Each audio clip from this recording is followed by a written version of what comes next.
नमस्कार मित्रों, स्वागत है। बने रहिए बनारसी अंचल के साथ। तो लीजिए नया प्रैक्टिस पेपर स्टार्ट करते हैं और जिसमें प्राचीन इतिहास के 65 लगभग क्वेश्चन होंगे। तो लीजिए शुरुआत करते हैं। पहला क्वेश्चन, बसुली छेनी छेद वाला गोल पत्थर किस संस्कृति के हैं? नवपाषाण युग, ताम्र युग, लौह युग, चित्रित धूसर भांड संस्कृति। तो बसुली छेनी छेद वाला गोल पत्थर जिस संस्कृति के हैं वो है आपका नवपाषाण युग। सेकंड, भारत में निम्नलिखित ताम्रपाषाणिक संस्कृतियों का सही कालानुक्रम क्या है? तो देख लीजिए, कायथा, अहाड़, मालवा और जोरवे। तो ताम्रपाषाणिक संस्कृतियों का सही कालानुक्रम आपका पहला कायथा है, दूसरा आपका अहाड़ है, तीसरा मालवा और चौथा जोरवे। तो ये बिल्कुल सही कालानुक्रम दिया हुआ है। नेक्स्ट, सूची 1 को सूची 2 से आपको मिलाना है। तो लीजिए, पुरातात्विक स्थल और प्रदेश दिए हुए हैं। तो पहला जोरवे, अनुमान लगाइए मित्रों किससे मैच करेगा। जोरवे आपका है महाराष्ट्र। बी कायथा, वो कहाँ पे है? अनुमान लगाइए मित्रों, मध्य प्रदेश। सी ओजियाना कहाँ है? Rajasthan. Rojdi Gujarat. Next, fourth question, Bharat में पुरापाषाणिक उपकरण सर्वप्रथम कहाँ मिले थे? हल्लूर, कुरनूल, पल्लवरम, टेक्कलकोट। तो भारत में पुरापाषाणिक उपकरण सर्वप्रथम आपके मिले थे पल्लवरम में। फिफ्थ, झूकर संस्कृति निम्न में से किस स्थल पर प्राप्त हुई है? अंजीरा, चन्हुदड़ो, कुल्ली, रानागुंडई।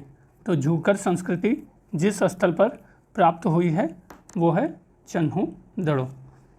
सिक्स्थ, निम्नलिखित में से कौन सा नवपाषाण कालीन पुरातात्विक स्थल राख के टीलों के लिए नहीं जाना जाता है? तो नहीं पे विशेष ध्यान रहेगा। उतनूर नवपाषाण कालीन पुरातात्विक स्थल राख के टीलों के लिए जाना जाता है। पालवय ये भी जाना जाता है।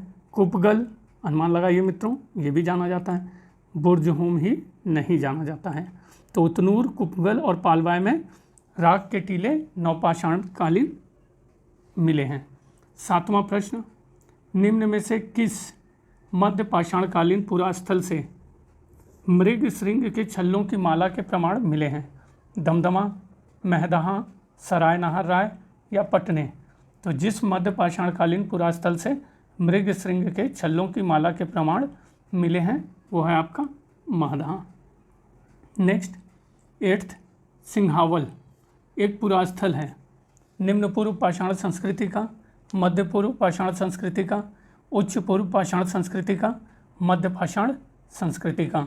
तो सिंहावल एक पुरास्थल आपके हैं निम्न पूर्व पाषाण संस्कृति का।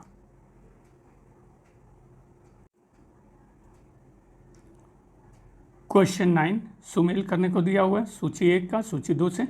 तो देख लेते हैं किस तरह, आप भी अंदाज़ा लगाइए। तो वीरभानपुर ये किससे मैच करेगा मित्रों? अंदाज़ा लगाइए अपना। वीरभानपुर मैच करेगा आपका लघु पाषाण उपकरण से। उज्जैन, उज्जैन किससे मैच करेगा? अंदाज़ा लगाइए, गैरिक मृदभांड परंपरा। कायथा मित्रों ये मैच करेगा आपका ताम्र निधि से। और अहाड़ आपका मैच करेगा मित्रों बनास संस्कृति। क्वेश्चन 10, बुर्जहोम किस प्रागैतिहासिक संस्कृति का केंद्र है? पूर्व पाषाण युग, उत्तर पाषाण युग, मध्य पाषाण युग या फिर नवपाषाण युग। तो बुर्जहोम जिस प्रागैतिहासिक संस्कृति का केंद्र है वो है आपका नवपाषाण युग। 11th, निम्न में से किस साइट को भारत की सबसे पुरानी कृषि बस्ती के रूप में जाना जाता है? दैमाबाद, हुलास, कालीबंगा, मेहरगढ़। तो जिस साइट को भारत की सबसे पुरानी कृषि बस्ती के रूप में जाना जाता है वो है आपका मेहरगढ़। नेक्स्ट, 12th क्वेश्चन, निम्नलिखित में से किस स्थान पर वृहत स्नानागार के अवशेष मिले हैं? हड़प्पा, मोहनजोदड़ो, कालीबंगा, लोथल। तो जिस स्थान पर वृहत स्नानागार के अवशेष प्राप्त हुए हैं वो है आपका मोहनजोदड़ो। 13, निम्नलिखित पुरातात्विक स्थलों में से कहाँ पर जल भंडार का साक्ष्य पाया गया? लोथल, कालीबंगा, बनावली, चन्हुदड़ो।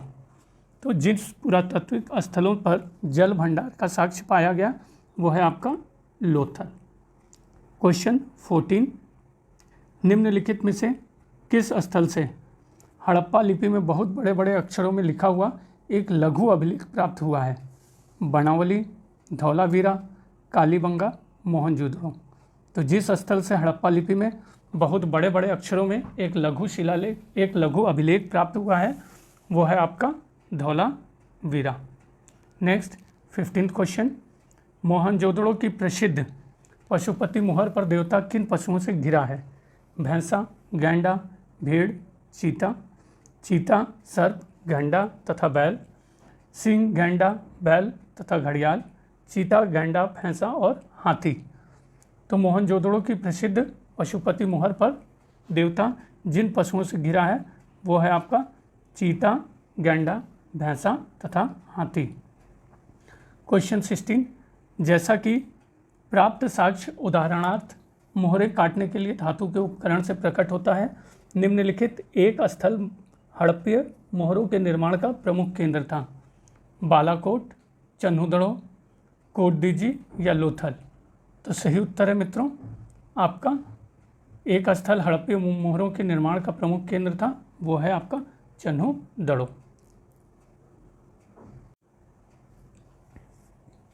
क्वेश्चन 17, चावल के प्रमाण हड़प्पा कालीन स्तरों से किस प्रदेश से प्राप्त हुए हैं? राजस्थान, पंजाब, गुजरात, हरियाणा। तो चावल के प्रमाण हड़प्पा कालीन जिन संस्तरों से प्राप्त हुए हैं वो है आपका देख लीजिए राजस्थान, पंजाब, गुजरात और हरियाणा। तो गुजरात। 18th, भारत में रेशम का प्राचीनतम साक्ष्य किस पुरातत्व स्थल से प्राप्त होता है? भगवानपुरा, नेवासा, रंगपुर और रोपण। तो भारत में रेशम का प्राचीनतम साक्ष्य जिस पुरातत्व स्थल से प्राप्त होता है वो है आपका नेवासा। नेक्स्ट 19th, निम्न में से कौन सा यज्ञ के लिए सत्य नहीं है? तो जो नहीं है उस पर विशेष ध्यान रहेगा। यज्ञ वैदिक कर्म का एक महत्वपूर्ण भाग था, सत्य है या नहीं? बिल्कुल सत्य है मित्रों। दूसरा अनुमान लगाइए, वैदिक आर्य यज्ञ के माध्यम से सूर्य, पृथ्वी, वायु, अग्नि, इंद्र आदि की उपासना करते थे। बिल्कुल करते थे। तीसरा, यज्ञ ईश्वर को प्रसन्न करने के लिए होते थे। तो ये भी बिल्कुल सत्य है। चौथा आपका गलत होगा प्रश्न के अनुसार, उत्तर वैदिक काल में यज्ञ की प्रथा समाप्त हो गई। तो ये आपका गलत है। 20, निम्नलिखित में से कौन सा युग्म सही सुमेलित नहीं है? तो एक एक करके मित्रों अंदाजा लगाइए। संग्रहित, कोषाध्यक्ष, ये सही है, बिल्कुल सही है। भागदूत, राजकर वसूल करने वाला अधिकारी, सही है मित्रों, बिल्कुल सही है। पालागाल, दूत, ये सही है, सही है। बावाता, चारण, यही मित्रों प्रश्न के अनुसार गलत है। 21, कौन सा प्राचीन भारतीय सभ्यता रंगीन ग्रे बेयर संस्कृति से पहचानी जाती है? सिंधु घाटी, पूर्व वैदिक, उत्तर वैदिक, ताम्रपाषाण।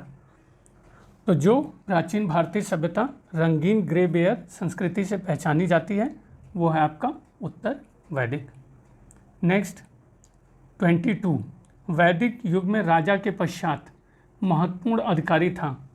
गोवीकर्तन, पुरोहित, रानी और सेनानी। तो जो वैदिक युग में राजा के पश्चात महत्वपूर्ण अधिकारी था वो है आपका पुरोहित। 23, प्राचीन भारतीय लेखों के अनुसार निम्नलिखित में से कौन सी दो नदियों के बीच की भूमि ब्रह्मावर्त कहलाती है? सरस्वती नदी और द्रुष्दवती नदी, सरस्वती नदी और सहयू नदी, सुतुद्री नदी और विपाशा नदी, गंगा और यमुना नदी। तो भारतीय लेखों के अनुसार जो दो नदियों के बीच की भूमि ब्रह्मावर्त कहलाती है वो है आपका सरस्वती नदी और द्रुष्दवती नदी। 24, निम्नलिखित में से कहाँ पर सबसे पहले चित्रित धूसर मृदभांड PGW का प्रमाण मिला है? अहिछत्र, अथरंजी खेड़ा, हस्तिनापुर, श्रावस्ती। तो जहाँ पर सबसे पहले चित्रित धूसर मृदभांड का प्रमाण मिला है वो है आपका अहिछत्र। 25, भारोपीय भाषा का प्राचीनतम अभिलेख प्रमाण मिलता है? बैक्ट्रिया से, इराक से, ईरान से, सीरिया से।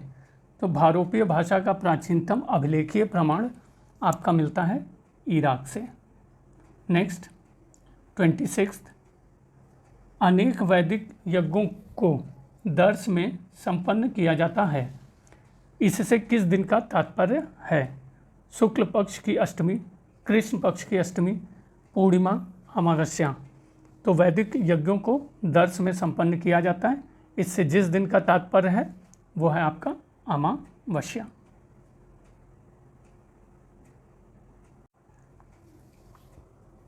ट्वेंटी 27 शूल्व सूत्र संबंधित हैं ज्यामिति से, खगोल शास्त्र से, चिकित्सा शास्त्र से, व्याकरण से।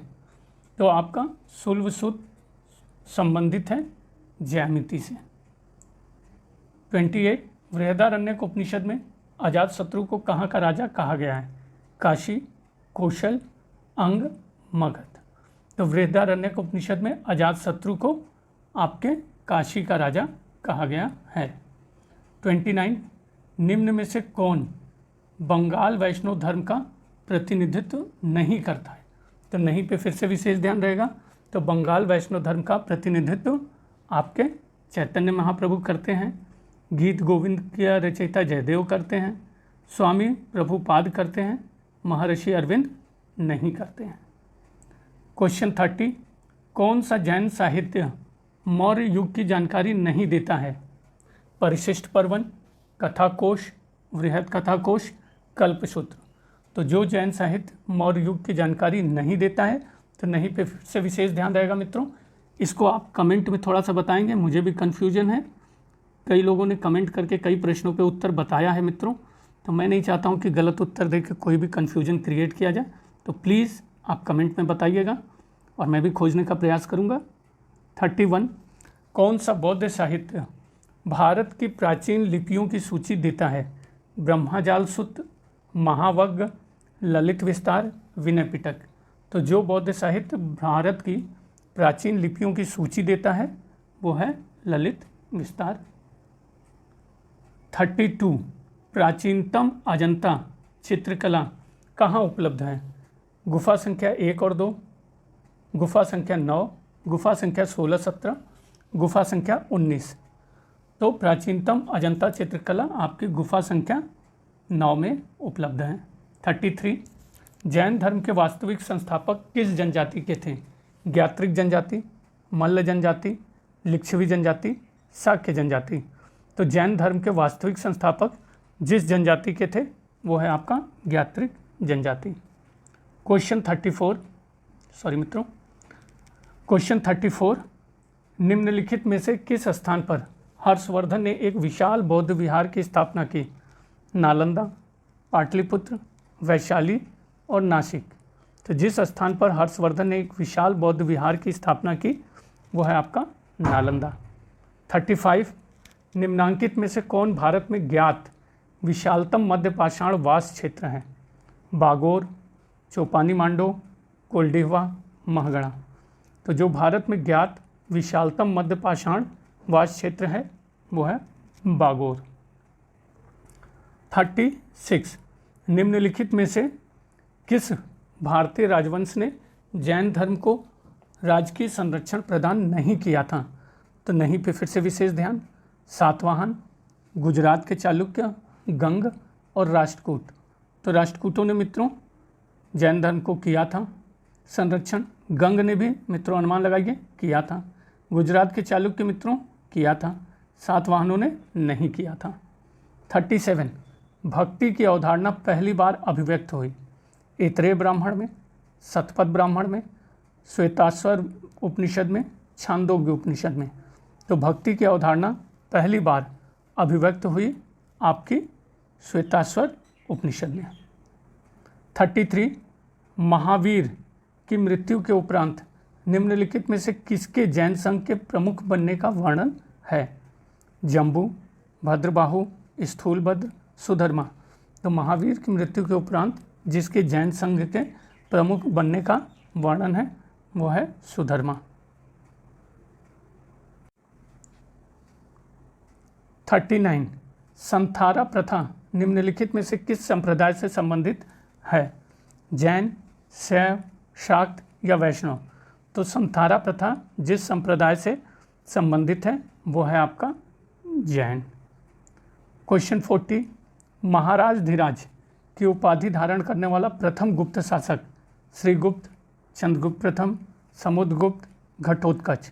तो महाराज धीराज की उपाधि धारण करने वाला प्रथम गुप्त शासक था आपका चंद्रगुप्त प्रथम।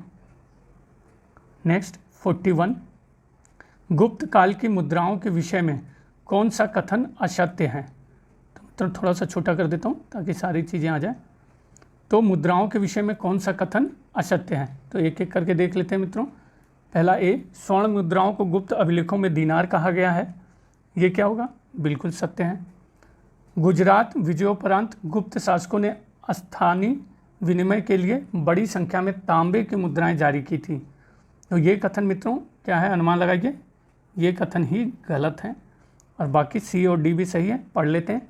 गुप्त मुद्राओं पर युद्ध और कलाओं के प्रति गुप्त शासकों के अनुराग का चित्रण हुआ है।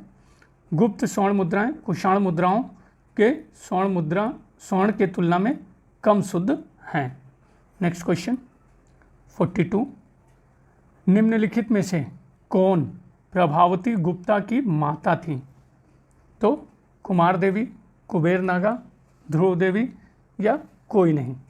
तो जो प्रभावती गुप्ता की माता थी वो हैं आपकी कुबेर नागा। 43 कनिष्क प्रथम की मृत्यु के तुरंत पश्चात कौन कुषाण वंश का शासक बना? हुविष्क, वाशिष्क, वासुदेव, विमकैडफिसेस? तो कनिष्क प्रथम की मृत्यु के बाद तुरंत पश्चात जो कुषाण वंश का शासक बना वो है आपका वशिष्क। 44 अशोक के रुमनदेही स्तंभ अभिलेख के संबंध में निम्न में से कौन सा कथन सही है? राजा के धर्म के संबंध में उल्लेख, कलिंग विजय के संबंध में उल्लेख, ग्राम से प्राप्त कर में कमी लाने के संबंध में, राजकीय भोजनशाला में पशुवध निषेध के संबंध में? तो जो कथन सही है रुमनदेही स्तंभ अभिलेख के संबंध में वो है आपका, अनुमान लगाइए आप भी, सी ग्राम से प्राप्त कर में कमी लाने के संबंध में। 45 सांची के सबसे बड़े स्तूप जिसे स्तूप संख्या 1 अथवा महास्तूप कहा गया है का आंतरिक ईंटों का निर्मित भाग किसके काल में बना था? अशोक, कनिष्क, मिनांडर, अग्निमित्र, शुंग? तो सांची के सबसे बड़े स्तूप जिसे स्तूप संख्या 1 अथवा महास्तूप कहा गया है का आंतरिक ईंटों का निर्मित भाग जिसके काल में बना है वो है आपका अशोक। 46 कौटिल्य के अर्थशास्त्र में उल्लिखित संस्था शब्द का संबंध है वित्तीय प्रशासन से, गुप्तचर व्यवस्था से, न्याय प्रशासन से, कर व्यवस्था से? तो कौटिल्य के अर्थशास्त्र में उल्लिखित संस्था शब्द का संबंध है आपके गुप्तचर व्यवस्था से। 47 निम्नलिखित अभिलेखों में से किसमें चंद्रगुप्त मौर्य और अशोक दोनों का नामोल्लेख मिलता है? शाहबाजगढ़ी, मास्की, रुद्रदामन का जूनागढ़ अभिलेख, स्कंदगुप्त का जूनागढ़ अभिलेख? तो अभिलेखों में से जिसमें चंद्रगुप्त मौर्य और अशोक दोनों का नामोल्लेख मिलता है वो है आपका रुद्रदामन का जूनागढ़ अभिलेख। 48 मित्रों इसको मैच कराना है, देख लेते हैं। प्रयाग शिलालेख अंदाज़ा लगाइए आप भी किससे संबंधित है मित्रों? ये संबंधित है समुद्रगुप्त से। बिलसाद का अभिलेख किससे संबंधित है मित्रों? अंदाज़ा लगाइए, कुमारगुप्त से। तीसरा भीतरी का अभिलेख किससे संबंधित है मित्रों? आपका स्कंदगुप्त से। महरौली लास्ट बचा चंद्रगुप्त द्वितीय से। मित्रों आप भी बस अनुमान लगाते रहिए कितना सही हो रहा है कितना गलत, तभी प्रश्न करने का मज़ा आएगा मित्रों। 49 निम्न युग में से कौन सा युग्म सही नहीं है? तो फिर से नहीं पे विशेष ध्यान रहेगा। चंपा नाम पुराना नाम दिया हुआ है मित्रों, तो ये बिल्कुल सही है। सुमात्रा श्री विजय ये मित्रों सही है। श्याम श्री क्षेत्र यही मित्रों आपका क्या है? सही है गलत? गलत है। कंबोडिया यशोधरपुर प्रश्नानुसार सही होगा। क्वेश्चन 50 दो वक्तव्य दिए हुए हैं कथन और कारण का, सभी जानते हैं ऑप्शन में क्या रहता है। दोनों सही है, सही व्याख्या भी है, दोनों सही है, सही व्याख्या नहीं है। ए सही है, आर गलत है और आर सही है। तो पढ़ते हैं कथन ए, फाहियान चंद्रगुप्त द्वितीय के समय भारत आया था। तो ये मित्रों कथन आपका क्या होगा, सही होगा या गलत होगा? तो सॉरी मित्रों, ये कथन आपका बिल्कुल सही है, कारण उसने चंद्रगुप्त द्वितीय को अपनी राजधानी पाटलिपुत्र से शासन करते हुए वर्णन किया है। तो ये कथन आपका मित्रों, यही कथन क्या है, गलत है। तो कह सकते हैं कि ए सही है और आर गलत है। 51 फिर से कौन सा कथन आपका गलत है? पहला कथन पढ़ते हैं, स्कंदगुप्त की मृत्यु के साथ ही गुप्त साम्राज्य का अंत हो गया।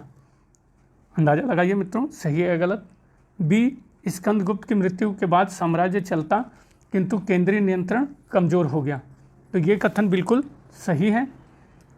स्कंदगुप्त की मृत्यु के बाद स्थानीय शासक स्वतंत्र हो गए, ये कथन मित्रों ये भी सही है। डी, स्कंदगुप्त की मृत्यु के बाद काशी के पश्चिम में गुप्त सम्राटों का केवल नाम मात्र का नियंत्रण शेष रहा, ये भी सही है। तो पहला कथन स्कंदगुप्त की मृत्यु के साथ ही गुप्त साम्राज्य का अंत हो गया, ये गलत है। 52, गंगा घाटी से मिहिर कुल को किसने अपदस्थ किया था? नरसिंहगुप्त, बुद्धगुप्त, स्कंदगुप्त, इनमें से कोई नहीं। तो गंगा घाटी से मिहिर कुल को जिसने अपदस्थ किया था वो है नरसिंहगुप्त। 53, निम्नलिखित में से कौन उद्रंग कर चुकाते थे? पराजित राजा, व्यापारी, किसान या विदेशी? तो जो उद्रंग कर चुकाते थे वो हैं आपके किसान। 54, वह कौन चोल नरेश था जिसके शासनकाल में तंजौर के बृहदेश्वर मंदिर का निर्माण हुआ था? राजेंद्र प्रथम, कुलोत्तुंग प्रथम, राजराज प्रथम या राजाधिराज प्रथम? तो वह चोल नरेश जिसके शासनकाल में तंजौर के बृहदेश्वर मंदिर का निर्माण हुआ था वो है आपका राजराज प्रथम। 55, चोल राज्य में नाट्य विनियोगम शब्द का क्या अभिप्राय है? एक नाडु का कार्यालय, एक नाडु की मुद्रा, नाडु के खर्च के लिए एक कर, अनेक नाडुओं का एक मंडल। तो चोल राज्य में नाट्य विनियोगम शब्द का जो अभिप्राय है वो है नाडु के खर्च के लिए एक प्रकार का कर। तो मित्रों यहाँ से 56 से लेके आपका 60 तक इतिहास दर्शन से प्रश्न है, तो मैं उनको छोड़ता हूँ, 61 से फिर करता हूँ। 61, आचार्य दीपंकर श्रीज्ञान का नाम किस प्राचीन भारतीय विश्वविद्यालय के कुलपति के रूप में प्राप्त होता है? विक्रमशिला, नालंदा, वल्लभी और तक्षशिला। तो आचार्य दीपंकर श्रीज्ञान का नाम जिस प्राचीन भारतीय विश्वविद्यालय के कुलपति के रूप में प्राप्त होता है वो है विक्रमशिला। 62, मित्रों ये मंदिर शैली है और मंदिर का नाम दिया हुआ है, तो आइए मैच कराते हैं। नागर से कौन सा मंदिर इस शैली से मैच करेगा? अंदाज़ा लगाइए। ये मैच करेगा मित्रों शौनक का नीलकंठ मंदिर। द्रविड़ शैली के मंदिर का अंदाज़ा लगाइए। ये मैच करेगा आपका एलोरा का कैलाशनाथ मंदिर। चालुक्य आपका लक्कुड़ी का जैन मंदिर और विदेशी शैली का आपका मैच करेगा पहाड़पुर का मंदिर। 63, हिंदू शाही शासकों की राजधानी कहाँ थी? काबुल, जाबुल, कंधार, उदभांडपुर। तो हिंदू शाही शासकों की राजधानी मित्रों आपकी थी उदभांडपुर। 64, अजंता की गुफाएं स्थित हैं उत्तर प्रदेश, मध्य प्रदेश, महाराष्ट्र, गुजरात। तो अजंता की गुफाएं आपकी स्थित हैं मित्रों महाराष्ट्र में। 65, निम्नलिखित लिपियों में से रज्जुवल के सिक्कों पर एक लिपि प्राप्त नहीं होती है। नहीं पे फिर से विशेष ध्यान, ब्राह्मी, खरोष्ठी, ग्रीक और आरमाइक। तो ब्राह्मी लिपि रज्जुवल के सिक्कों पर प्राप्त होती है, खरोष्ठी भी होती है, ग्रीक भी होती है, आरमाइक नहीं होती है। 66, सूची 1 का सूची 2 से सुमेल करना है मित्रों, तो देखिए सुमेल कर लेते हैं। मालवा आपका किससे मैच करेगा? ये मैच करेगा मित्रों परमार वंश से। दूसरा देखिए आपका कन्नौज, ये मैच करेगा मित्रों किससे, अंदाज़ा लगाइए, गाहड़वाल से। अजमेर ये चौहान से। जबलपुर कलचुरी से। 67 किस वाकाटक नरेश ने महाराज की उपाधि धारण की, विंध्य शक्ति, हारतीपुत्र प्रवरसेन, सर्वसेन, रुद्रसेन। तो जिस वाकाटक नरेश ने महाराज की उपाधि धारण की वो है आपका हारतीपुत्र प्रवरसेन। 68 चोल वंश के शासकों की महानता किस कार्य पर आधारित थी, कलाकृतियों पर, श्रेष्ठ शासन व्यवस्था, सार्वजनिक निर्माण, सैन्य व्यवस्था। तो चोल शासकों की महानता जिस कार्य पर आधारित थी वो है आपका श्रेष्ठ शासन व्यवस्था। 69 तक्कोलम का युद्ध हुआ था, चोल चालुक्य के बीच, चोल पल्लव के बीच, चोल पांड्य के बीच, चोल राष्ट्रकूट के बीच। तो तक्कोलम का युद्ध मित्रों आपका हुआ था चोल राष्ट्रकूट के बीच। क्वेश्चन 70 और आखिरी प्रश्न, नव शासंक चरित्र की रचना की थी धनंजय, लक्ष्मीधर, सोमदेव, पद्मगुप्त। तो नव शासंक चरित्र की रचना आपके की थी पद्मगुप्त ने। तो ये मित्रों प्राचीन इतिहास के प्रैक्टिस के लिए सी सीरीज़ में इसी तरह के प्रश्न आपको प्राचीन इतिहास के 60-65 प्रश्न मिलेंगे मित्रों। अपना अनुमान लगाते रहिए, अपने आप को पहचानिए कितना सही कर पा रहे हैं, एक जगह लिख सकते हैं कि कितना सही हुआ कितना गलत, और बहुत अच्छी मित्रों प्रैक्टिस हो जाएगी। बने रहने के लिए बनारसी अंचल के साथ बहुत बहुत धन्यवाद मित्रों। प्लीज़ सब्सक्राइब कर दीजिए, शेयर करिए।